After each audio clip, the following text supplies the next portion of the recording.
개장 전 미리 투자 뉴스 확인하고 전략 정비해보는 시간입니다. 세 분과 함께 할게요. 야천투자연구소 남인호 소장, LNS홀딩스 김선영 대표, 교보증권 윤여민 FP팀장 수고해 주시겠습니다. 어서 오세요. 자, 첫 번째 이슈, 다보스 포럼 시리즈로 시작해 보겠습니다. 지금 9년 만에 우리나라 정상이 특별 연설자로선 이번 다보스 포럼, 윤석열 대통령은 말했습니다. 저는 1호 영업사원이 되겠습니다. 지금 이 말의 모든 메시지를 함축하고 있는 것 같은데요. 놓쳐서는 안 될 말말말 한번 쫙 정리를 해볼까요? 네, 대한민국 세계 최고 수준의 혁신 국가를 만들겠다라는 얘기와 함께 이제 1호 영업사원이 되겠다라는 말씀을 했는데요. 다보스 포럼 참석차 현재 지금 스위스를 방문 중인 윤석열 대통령이 우리나라를 세계 최고 수준의 혁신 국가를 만들겠다라는 포부를 밝혔습니다. 여러 가지 발언을 했는데 사실 제 눈에 제일 띈 거는 첫째도, 둘째도, 셋째도 경제다라는 말씀하셨는데요. 또한 부산 세계 박람회죠. 이거 유치를 위해서 굉장히 많은 분들이 노력을 하고 있는데 그에 대한 발언도 있었습니다. 어제 잘 아시겠지만 각국의 세계 정상 그리고 글로벌 CEO들, 세계적인 언론인들이 참석한 한국의 밤에서 2030 부산 세계 박람회 유치 필요성을 설명을 했고요. 이거에 대해서 설명을 했다라고 이제 얘기를 했습니다. 그러면서 윤석열 대통령은 이제 본인부터 이제 대한민국을 위한 1호 영업사원으로 뛰겠다라고 발언한 만큼 정부 차원에서 사실 잘 나가는 기업들을 더 많이 밀어주고 그 기업과 함께 민간에 대한 어떤 신경도 좀 많이 쓰겠다 이런 얘기를 했는데 사실 이 얘기는 너무 좋은 말씀인 것 같습니다. 근데 여기다 덧붙여가지고 이제 민간 국민 얘기 나왔으니까 개인적으로 좀 바라는 게 있다면 국민들 생활에도 직접적인 어떤 도움 이상의 국가적 서포트를 좀 해주시는 것도 되게 좋을 것 같다는 그런 바람입니다. 세계 수준의 혁신 국가 좋습니다. 여기 더하기 세계 수준의 금융 국가가 되면 더 좋을 것 같고요. 당연히 일례로 대주주 양도세나 금융 투자 소득세 같은 문제들이 있겠죠. 이 문제까지 같이 곁들여서 국내외적으로 있는 모든 이슈들을 대한민국을 위해서 좀 많이 좀 띄워주시면 좋을 것 같다는 그런 개인적인 생각을 가지고 있습니다. 네, 저도 그러길 바라봅니다.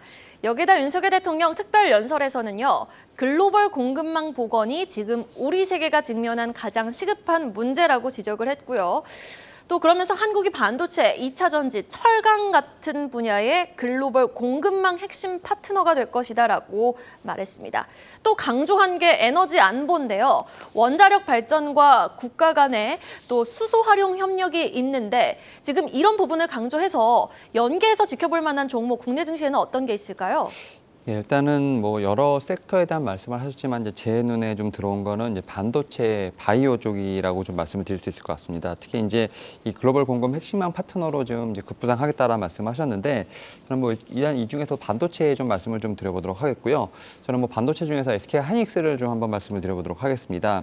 특히 이제 SK 하이닉스 같은 경우는 지난해 이제 238단 이제 4D 낸드 플래시를 좀 개발했다라고 나오고 있고 특히 이제 올해는 이보다 기술 수준이 높은 신제품을 좀 선보이겠다라고 얘기를 하고 있는 상황인데 다만 지금 낸드 플래시 같은 경우는 업황이 상당히 좋지 않은 상황입니다. 특히 이런 상황에서 지금 동사가 솔리다임을 좀 어떻게 보면 인수를 한 상황이 좀 많이 부담이 되고 있는 상황이라 볼 수 있을 것 같은데 사실은 이제 지금 상황에서 보게 되면 워낙 이제 반도체 특히 이제 메모리 반도 쪽의 업황이 좋지 않기 때문에 감산 등 어떻게 보면 긴축 경영에 대한 체제가 좀 당분간 고수될 것으로 보이고 있고 특히 지금 이제 SK 하이닉스 같은 경우는 이제 D램 쪽에서는 세계 2위의 입지를 좀 확고하게 공고히 굳히고 있는 상황인데 다만 지금 낸드 쪽에서는 업황이 좀 상당히 좋지 않습니다. 지금 작년 3분기부터 낸드 플래시 영업 적자가 좀 이어지고 있고 올해도 좀 그런 상황이 이어질 것으로 보이고 있는 상황인데 여기에 지금 일본의 키오시아와 지금 웨스턴 디지털 합병 추진도 나오고 있는 상황이기 때문에 사실은 SK로서는 좀 여러 가지 상황이 좋지 않은 상황이라고 볼 수 있을 것 같습니다.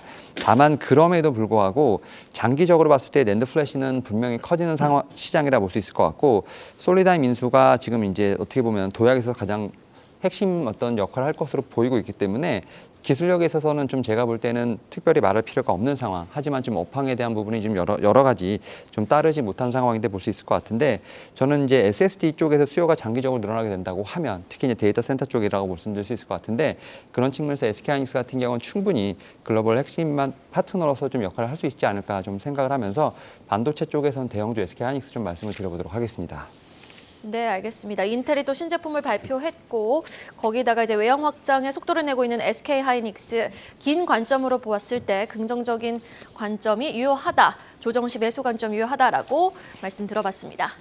자, 대외적인 일정 이슈 하나 더 짚어보도록 하겠습니다. 수급 동향에 영향을 줄 수 있는 일정인데요. MSCI 리밸런싱 일정 한번 체크해 보도록 하겠습니다. 다음 달 2월 10일입니다. MSCI 한국 지수의 정기 변경이 예정되어 있는데 새롭게 편입될 종목으로 카카오페이와 한화 에어로스페이스가 꼽히고 있네요.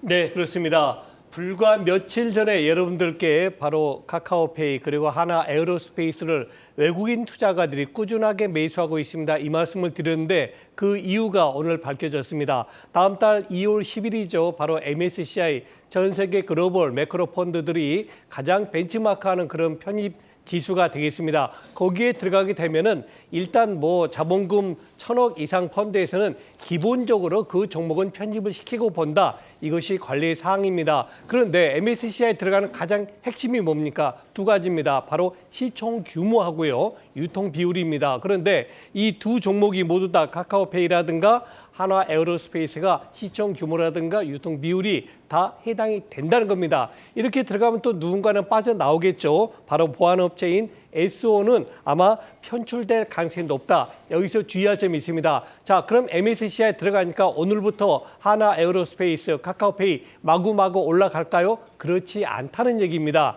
무슨 소리냐? 우리 격언에도 이런 말 있죠. 소문에 사고 뉴스에 팔아라. 왜 이런 말씀 드리냐면요. 이미 카카오페이하고 한화 에어로스페이스가 MSCI에 편입되는 것 때문에 주가가 많이 올랐다면 추가적으로 더 올라갈 그런 룸은 많지 않다.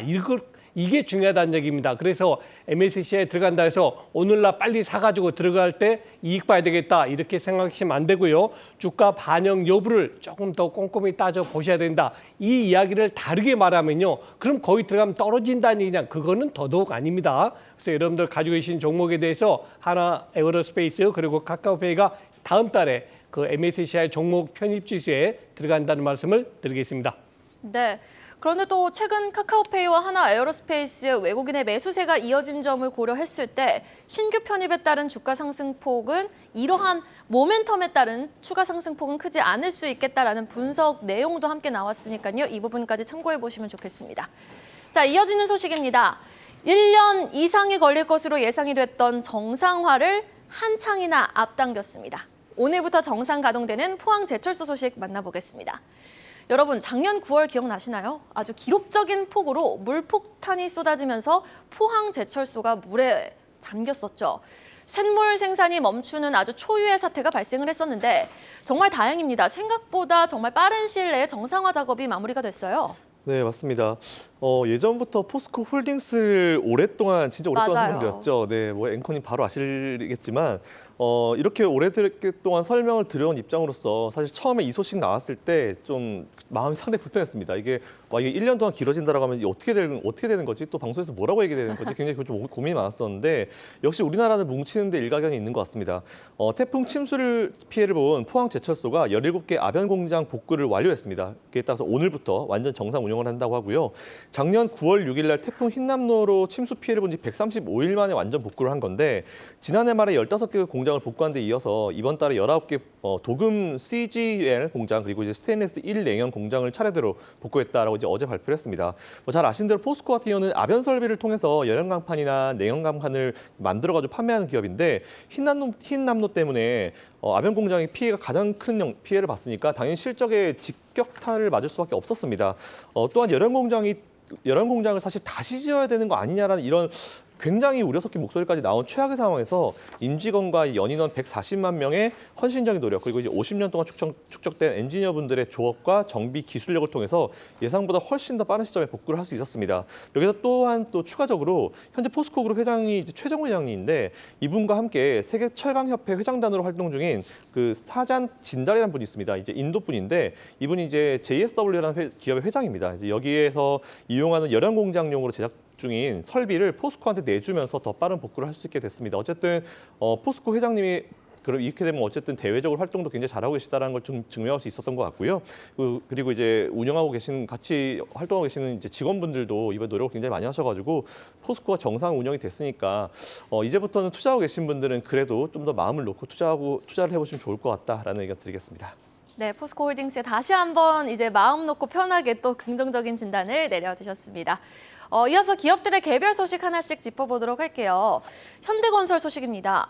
지금 작년 신규 수주 신기록을 기록했다. 목표치 25%를 달성했다라는 소식인데 주요 포인트 내용 한번 짚어볼까요? 네, 그렇습니다. 작년도 2022년도가 얼마나 힘든 한 해였습니까? 그 어려운 가운데서도 매우 양호한 실적을 낸 기업을 소개하겠습니다. 바로 현대건설입니다. 전체 매출 규모는 21조 원을 달성했는데요. 이는 사상 최대치일 뿐더러 방금 예수앵커가 소개해 주신 신규 수준은 35조입니다. 아니 매출이 21조인데 왜 신규 수주가 더 높아요? 한데 이 신규 수주라는 개념은 뭐냐면요. 발주를 받아놓고 앞으로 1년 혹은 2년 내에 공사를 하는 그런 숫자이기 때문입니다. 자, 이렇게 매출이 증가함에도 불구하고 조금 아쉽게도 원자재 가격이 워낙 올랐지 않습니까? 적게는 2배, 많게는 3배, 4배 오른 원자재가 때문에 영업이익은 다소 감소되는 그런 모습 보이고 있습니다. 지금 자료에 나오고 있네요. 매출은 21조 2천억을 냈지만 아쉽게도 영업이익은 작년에 7,500억에서 재작년에 7,500억에서 5,800억으로 다소 감소한 그런 모습 보이고 있습니다. 여러분 건설업 투자하실 때 제일 중시하시는 게 뭡니까? 바로 재무구조 아니겠습니까? 왜냐하면 건설이라는 것은 내 돈을 가지고 건물을 지어서 파는 게 아니고 아무래도 중간에 차입이 많기 때문에 재무구조를 매우 중시하는데요. 현대건설 아주 탄탄합니다. 유동 비율이 177%입니다. 그리고 부채 비율이 불과 110%입니다. 이거는 거의 내 돈 가지고 한다 이런 개념으로 보셔도 되겠고요. 일단 중장기적으로 매우 양호합니다. 제가 이 말씀 드리겠는데요. 필리핀이라든가 사우디에 잘 아시는 네옴시티 그리고 쿠웨이트에 있는 항만 공사 등 국내외적으로 수주 잔량이 지금 90조입니다. 다시 말해서 지금 상태 더 이상 신규 수주 안 받아도 앞으로 4년 동안 현대건설은 꾸준하게 매출 증가시킬 수 있다. 그래서 여러분들께 중장기적으로 아주 적합한 종목이다. 이렇게 소개를 해드리겠습니다. 네, 지금 뭐 모멘텀이 아주 산적한 것 같아요. 현대건설 수주도 잘 따내고 있고 그런 상황에도 불구하고 주가는 정말 움직임이 답답하거든요. 다른 건설주도 마찬가지입니다. 사실 부동산 정책은 확실히 드라이브를 걸었어요, 정부가. 그 시점에서 좀 주목해볼 만한 건설주가 있을까요? 일단 이제 현대건설을 필두로 해서 좀 대형 건설사들 같은 경우는 이제 국내 주택 시장에 대한 부분도 있겠습니다만 이제 해외 수주에 대한 부분의 모멘텀도 있다라고 볼 수 있을 것 같은데요. 일단 중소형 건설사들 같은 경우는 아무래도 이제 국내 좀 이제 정책, 특히 이제 PF 관련된 쪽에서 영향을 많이 받을 수밖에 없는 상황입니다. 뭐 그런 측면에서 저는 이제 일단 국내 정책도 있겠습니다만 해외 수주 모멘텀이 있는 좀 대형주를 좀 중심으로 건설주는 봐야 되지 않을까 생각을 하고 있고 앞에서 이제 현대건설 지금 소개를 해주셨기 때문에 오히려 저는 이제 삼성 엔지니어링에 대해서 좀 말씀을 좀 드려보도록 하겠습니다. 특히 이제 어쨌든 이 건설사도 이제 수주 산업이라고 볼 수 있을 것 같은데 지금 삼성 엔지니어링 같은 경우도 신규 수주가 지금 계속해서 늘어나고 있다라고 볼 수 있을 것 같습니다. 2021년에 지금 7조 원이고요. 지금 작년 같은 경우는 한 9조 4천억 정도가 예상이 되고 있는 상황, 지금 추정이 되고 있고요. 올해 같은 경우는 11조가 넘을 것으로 예상이 되고 있습니다. 뭐 수주 같은 경우는 3년 연속으로 좀 늘어난다 보시면 될 것 같고요. 특히 이제 올해 좀 주목해봐야 할 현장 같은 경우는 뭐 알제리라든지 뭐 요르단의 정유, 또 아랍에미리트의 어떤 이런 수주 현장들이 올해 상반기에 좀 제가 볼 때는 주목해봐야 하는 현장이라 볼 수 있을 것 같고요.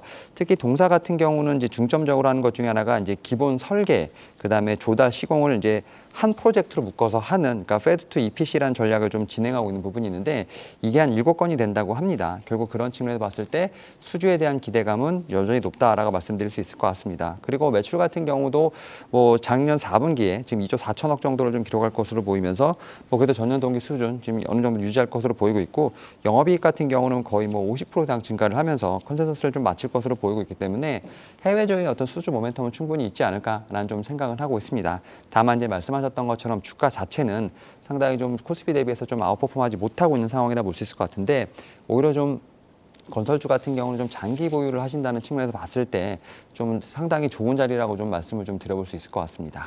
네, 장기 보유 관점에서는 긍정적인 전략이 좀 긍정적인 시점으로 볼 만하다. 건설주는 해외 모멘텀, 해외 수주 모멘텀을 주목해보자. 삼성 엔지니어링에 대해서 말씀해 주셨고요.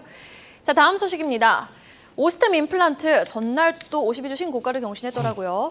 지금 강성부 펀드가 오스템 임플란트 측에 거버넌스 선진화 방안을 제안을 했습니다. 오스템 임플란트 신뢰 회복에 도움이 될 수 있을지 궁금한데 어떻게 보셨습니까, 김선영 대표님? 사실 뭐 이 소식 듣고 나서 여러 가지 좀 생각이 들긴 들었었는데요. 그냥 뭐 일반적으로 이제 여러분들 생각하실 수 있는 정도로만 말씀을 드리겠습니다. 뭐 제2의 한진칼 행보가 예고된다라는 식으로 얘기가 나왔었는데 잘 아시는 대로 한진칼은 막았었죠. 뭐 KCG에 못 들어오게 막은 케이스가 있었습니다. 어쨌든 뭐 두 번째 케이스로 이제 이런 게 불리는 것 같은데 오스템 임플란트가 갑자기 3대 주주 입지를 차지한 KCGI 측 인사를 뭐 최근에 만났다라는 그런 내용이 나왔습니다. 뭐 정기 추첨 앞두고 있죠. 이에 따라서 뭐 주주 제안이나 뭐 이사회 진입 이런 게 사실 시도될 것으로 예상이 되고 있는데 당연히 주주총회 전에 만나가지고 서로 입장차를 확인하는 그런 과정이 아닌가라고 생각하고 있습니다. 뭐 오스템 임플란트의 현재 지금 주총회 최대 가전 제가 봤을 때는 이제 엄태관 대표죠. 이제 엄태관 대표의 유임인데 사실상 현재 지금 원래 회장은 이제 최기욱 회장입니다. 근데 이분이 지난번 이슈가 있고 나서 사실 모든 직을 다 내려놓고 직함이 없습니다. 근데 사실상 이 엄태관 대표라는 분이 뭐 최기욱 회장의 대리인 역할을 하고 있기 때문에 이분이 과연 이번에 그 주총에서 다시 한번 유임이 될지 안 될지가 사실 오스템 임플란트의 제일 중요한 이슈인 것 같고요.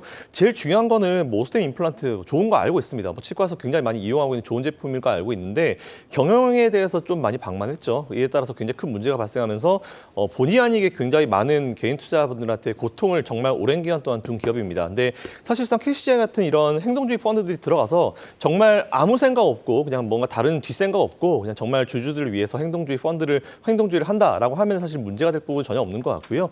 이에 따라서 이제 주주 투자하고 계신 주주분들은 KCGI가 여기랑 이제 대화를 하는 내용들을 하나하나 여러분들이 다 감시를 하셔야 됩니다. 여러분들이 투자를 하면서 여러분들의 어떤 이익과 맞물려 들어가는지를 하나하나 다 감시를 하셔야 되고요. 무조건 행동주의 펀드라고 해가지고 다 여러분들께 도움이 되는 건 아니기 때문에 그런 부분 잘 체크하셔가지고 이제 주주총회에 올해 좀 참석하셨으면 좋겠습니다. 참석하셔가지고 과연 어떤 대화들이 오가고 있는지 보시고 만일 KCGI가 여러분들이 가는 방향과 다르다고 하면은 주주총회에서 한마디 할 수 있는 그런 입장이 좀 되셔야 될 것 같고요. 일단 어떤 대화가 오가고 있는지 일단 밝히지는 않겠다라고 얘기했는데 주총에서 대부분 나올 겁니다. 한번 올해 한번 주총을 관심 가져보시고 투자해 보시면 좋을 것 같습니다. 네, 지금 이 이슈와는 별개로 중국 쪽에서의 이제 호재성 뉴스로 인해서 주가는 좀 탄력적인 흐름을 보여주고 있는 오스템 임플란트. 하지만 이 강성보 KCGI 쪽에 오스템 임플란트 주주 제안에 따른 이 기사를 통해서 우리는 투자 포인트를 어디서 좀 얻어볼 수 있을까요, 윤여민 팀장님? 예, 일단은 사실 이 주주 제한 관련된 이슈가 사실 올해 좀 상당히 화두가 되고 있는데 지금 뭐 JB금융이라든지 신한 같은 이제 금융 지주사의 어떤 주가 반등 관련된 부분도 좀 연관이 있다라 말씀드릴 수 있을 것 같습니다. 지금 뭐 7개 금융지사를 좀 비롯해서 뭐 SK, SM, 뭐 BYC 같은 좀 지배 구조를 바꾸기 위한 행동주의 펀드들이 좀 상당히 압박을 하고 있는 상황이라 볼 수 있을 것 같고 이런 측면에서 봤을 때 저는 이제 눈에 들어오는 것이 이제 KTNG라고 좀 볼 수 있을 것 같은데 최근에 좀 KTNG 같은 경우도 좀 움직임이 좀 있다라고 볼 수 있을 것 같습니다. 지금 KTNG 같은 경우는 한국인삼공사를 좀 떼어서 상장을 하라고 지금 이제 이 행동주의 펀드들이 좀 제안을 했고 여기에 좀 거물급 기업인들을 좀 사회이사로 추천하는 어떤 모습이 좀 나오고 있는데 그러한 측면에서 최근에 보면 이제 거의 10만 원 선까지 지금 다시 좀 반등이 올라온 상황이라 볼 수 있을 것 같고 지금 KTNG 지분을 각각 1% 이상 확보를 했죠. FCP랑 지금 이제 안다자산운용이 지금 이제 3월 임기 지금 완료를 앞둔 기존의 2명의 사회이사를 좀 대체할 후보들을 좀 내세우면서 주주 행동을 좀 재개한 모습이 좀 보인다라고 볼 수 있을 것 같습니다. 그런 측면에서 오히려 이러한 측면이 KTNG에 관련돼서 지금 이제 브랜드를 좀 올릴 수 있는 부분들 그리고 이제 관련형 전자담배에 관련돼서 글로벌 브랜드를 좀 키우기 위한 제가 볼 때는 전문 경영인 포섭이 좀 있는 상황이기 때문에 오히려 이러한 측면에서 주가는 좀 화답을 하고 있지 않나라고 좀 생각을 하고 있습니다. 그래서 앞에서 말씀하셨던 것처럼 이 행동주의 펀드들에 관련된 부분들이 움직임이 결국 주가에 얼만큼 반영이 되는지에 대한 부분을 좀 체크를 해보시면서 종목들의 좀 옥석가리가 좀 필요하지 않을까 좀 생각을 하고 있습니다. 네, 알겠습니다. 자, 이어서 마지막 기사로 넘어가 보도록 하겠습니다. 국내 기업의 작년 4분기 실적이 어닝 쇼크 수준일 것이라는 우려의 목소리는 우리가 익히 듣고 있죠. 자, 이에 따라서 수출 경기에 비교적 영향을 덜 받는 업종, 방어적인 업종인 통신업종이라든지 금융업종에 좀 주목을 해보자라는 조언이 나오고 있습니다. 어떤 내용입니까? 예, 그렇습니다. 이제 실적이 계속 나올 텐데요. 작년 4분기 실적이 전년 동기 대비해서 약 30% 이상 내려갈 것으로 전망이 되고 있습니다. 그런데 더 큰 문제가 있습니다. 금년 실적도 문제입니다. 이 이야기가 무슨 얘기입니까? 전 세계 경기의 위축으로 인해서 금년에도 수출이 그렇게 활성화되지 않을 것이다. 우리 시청자 여러분 모두 다 지금 현재 우리나라가 무역수지 적자를 기록하고 있다는 건 전부 아실 겁니다. 그래서 그러면은 이렇게 뭐 수출 안 된다고 해서 다 손 놓고 있을 것이냐? 그건 아니죠. 수출 비중이 적거나 수출 비중이 없는 업종을 선정해서 하셔야 될 것 같습니다. 가장 먼저 떠오르는 게 뭡니까? 은행, 통신 아니겠습니까? 우리가 수출이 안 된다고 은행 거래 안 하는 거 아니지 않습니까? 지금 자료화면 나오고 있네요. 하나금융, KB금융, 신한지주 등은 일단 저건 작년도 예상 실적입니다. 전년도 실적이 좋아졌고 마찬가지 SK텔레콤이라든가 LG유플러스도 작년에 실적이 전년 동기 대비해서는 좋아졌습니다. 그런데 이렇게 작년에 좋아졌던 것이 금년에도 좋아질 걸로 기대를 하고 있습니다. 그래서 사실 최근 들어서 은행업종, 특히 은행업종의 주가 상승이 워낙 높았기 좋았기 때문에 제가 은행업종에 대해서 한번 관심 가지시죠. 이 말씀을 드리긴 좀 부담이 됩니다. 솔직히. 그런데 반대로 통신업종은 보십시오. SK텔레콤이라든가 LG유플러스라든가 KT라든가 어제는 KT가 좀 움직이더라고요. 지금 통신업종은 말 그대로 완전히 저점권에 있는 것 아니겠습니까? 금년도 수출이 어렵다고 판단되시면은 은행업종보다는 오히려 지금은 통신업종에 조금 더 깊은 관심을 가지시는 게 좋아 보입니다. 네, 보다도 지금 통신에 조금 더 주목을 해보자라는 진단까지 들어봤습니다. 자, 윤여민 팀장님, 이 안에서 특히 더 주목해볼 만한 종목을 꼽는다면 어떤 종목이 있을까요? 네, 저는 일단은 통신업에 좀 주목해야 한다는 말씀에 전적으로 동의를 하고요. 다만 조금 더 한 단계 좀 내려가면 좀 통신 장비 쪽에서 한번 좀 주목해 볼 만한 종목이 저는 뭐 HFR 정도가 있지 않을까라는 좀 생각을 하고 있는데, HFR 같은 경우는 주가를 보시게 되면 작년 12월 28일부터 거의 보름간 20% 이상의 지금 이제 급락이 나왔다 볼 수 있을 것 같습니다. 아무래도 뭐 투자 관련된 뉴스가 좀 이제 악재가 된 부분이 있었는데요. 사실 그럼에도 불구하고 이제 이 회사 같은 경우는 올해 매출액이 전년 동기 대비 16%, 그다음에 영업이익은 23% 증가할 것으로 보이고 있고, 특히 이제 북미 지역 속에 이제 추가 고객이 좀 확대될 것으로 보이고 있는 부분들, 오히려 이런 측면에서 저가 매수가 상당히 유효한 종목이 아닐까라는 좀 생각을 하고 있고, 특히 이제 HFR 같은 경우는 사실 여러 가지 좀 프로젝트를 좀 참여를 하고 있다라 볼 수 있을 것 같은데, 그 중에서도 지금 이제 통신 3사 좀 말씀을 하셨습니다만, 통신 3사가 지금 오픈랜을 지금 이제 연구를 하고 있죠. R&D에 좀 그 열을 올리고 있는 상황인데, 오픈랜은 사실 이제 각기 다른 제조사가 만든 통신 장비를 서로 연동해서 쓸 수 있는 것을 의미한다고 볼 수 있을 것 같은데, 이 오픈랜 관련된 부분들이 지금 활성화된다고 하면 그 밑에 단에 있는 이제 중소 통신 장비 사업자들에게 분명히 지금 수혜가 예상이 된다라고 볼 수 있을 것 같습니다. 뭐 그런 측면에서 지금 과대 낙폭돼 있고 실적 관련된 부분에서 조금 좀 어느 정도 보장이 되어 있는 HFR 같은 경우가 좀 통신 장비 쪽에서 좀 봐야 할 탑픽이 아닌가라고 좀 생각을 하고 말씀을 드리도록 하겠습니다. 사실 KT도 좀 궁금한 게요. 지금 챗 GPT 모멘텀까지 붙었잖아요. 그럼 KT의 추가 상승 여력은 좀 어떻게 보시는지 궁금합니다. KT 같은 경우는 제가 볼 때 좀 수급을 좀 먼저 봐야 되지 않을까 좀 생각을 하고 있는데, 여러 가지 좀 모멘텀은 있습니다만 수급 자체가 그렇게 좀 좋지 못한 상황을 말씀드릴 수 있을 것 같고, 사실 뭐 챗 GPT 관련된 부분들은 지금 뭐 올 상반기에 나온다고는 지금 얘기를 하고 있는 상황입니다만, 과연 그 부분이 얼만큼 이제 상용화되는지에 대한 부분도 저는 계속 뉴스를 팔로우를 해야 되지 않을까 좀 생각을 하고 있습니다. 뭐 챗 GPT 같은 경우는 어쨌든 지금 상당히 좀 강한 핫한 트렌드라고 볼 수 있을 것 같은데, 저는 이 영어로 지금 어쨌든 이 데이터가 완성이 돼 있고 2021년 정도까지밖에 업데이트가 안 돼 있기 때문에 이와 관련돼서 한국어로 좀 컨버트가 되는 부분은 분명 시간이 걸리지 않을까 좀 생각을 하면서, 일단 좀 트렌드에 대한 부분을 좀 계속 체크를 해봐야 되지 않을까 좀 생각하고 있습니다.